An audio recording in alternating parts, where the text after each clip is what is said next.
I was diagnosed in January of 2013. I had to drive then and pick up my boys at the babysitter's house, and the whole way I was just, stopping at green lights and not paying attention to what was going on the road. I was diagnosed in August 2010. August the 2nd actually was the day that I actually found out, yeah. I was diagnosed with cancer 2 weeks after my father passed away. I'm a 13-year breast cancer survivor myself. An exact date would be April the 5th, 2012. I was actually diagnosed by a doctor stating that you have invasive ductal carcinoma. And I cried and cried and cried and cried.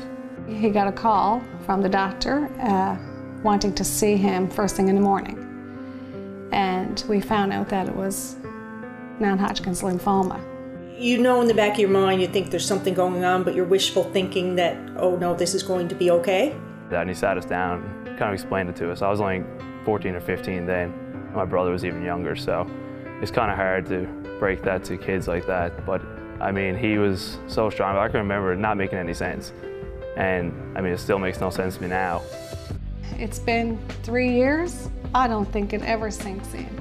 I think it's still like when someone says, you have cancer, it's like, you stop and you shiver. My mom passed away. It will be 10 years next month of cancer. It spread from her breast to the spine. By the time we found out, she was stage 4. And that's my immediate thoughts, and of course, matched with my child. I had a 2-year-old, she just turned 2 at the time, and was I gonna be here for her? I keep a journal for my kids. I have since they were born. And it's just littered with advice, because I think I thought to myself I might not get a chance to tell them any of this. Just thinking about wife and children, right? That's the first thing that crosses your mind. Hopefully everything will be good for them. I walked past my bathroom mirror and I did not recognize myself. And I think it was one of the most terrifying parts for me, because I was literally looking at a reflection of someone that I didn't know. And I came undone that day. I was very emotional about it. But it was also kind of a turning point for me, because I realized that I'm not defined by any of that stuff. I always say to my patients when they're faced with a challenge, it's okay to be upset, it's okay to cry, it's okay to take some time to be sad about this, but then you have to say to yourself, okay, what are we going to do about it now? And there's a lot I went through I don't know and I don't want to know. You don't want. Frightening, I guess, if you know. Yeah. But to look at her, when I was laying in bed, I figured I gotta fight. And I guess I did. And I love hearing stories of people who have shared, my mother was this age when she had this and she's 85 today. So that really gives me hope too, and I felt hope amongst the people that I met along my journey. And if there's times that you're feeling down, you need to take time for yourself and have your poor me moment, and then you kick yourself in the rear end and you get up and you go again and say, it's worse than this out there. I can do this. I think that we learn an awful lot from our patients, that we learn what's really important in life.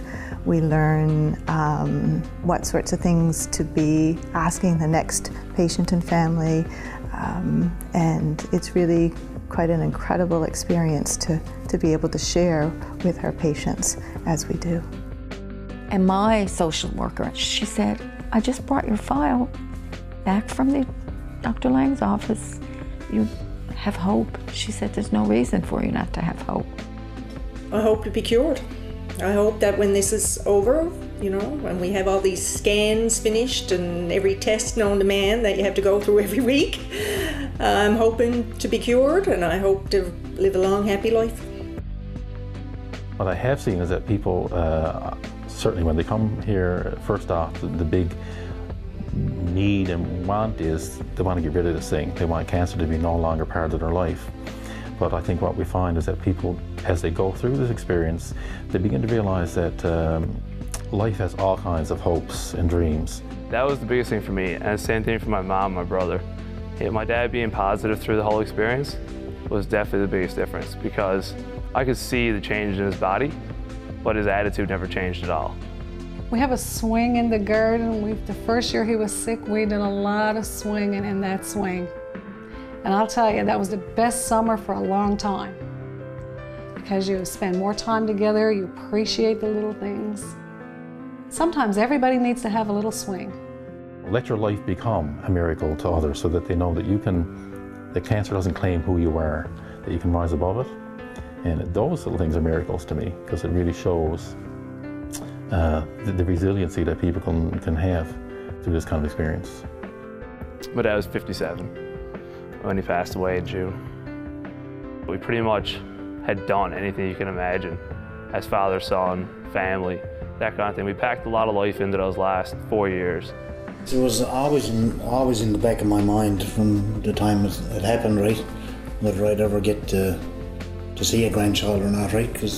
I think because his own father didn't get to see any grandchildren. Yeah. And he used to make the remark, like, will I get to see a grandchild?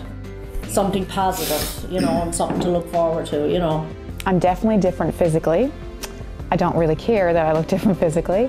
My health is excellent now, thankfully, to the doctors and the nurses and my oncologist. It's just, you get a whole different perspective on everything in life, to be quite honest. You always think why, and you think, I can't believe it was me, but it was me, and it's not me anymore. It's an amazing experience when you're so low that you have yourself buried and you have somebody give you hope. It's an incredible feeling, so powerful. We offer possibility of making people see life differently and change the way they view the world so that things can become possible.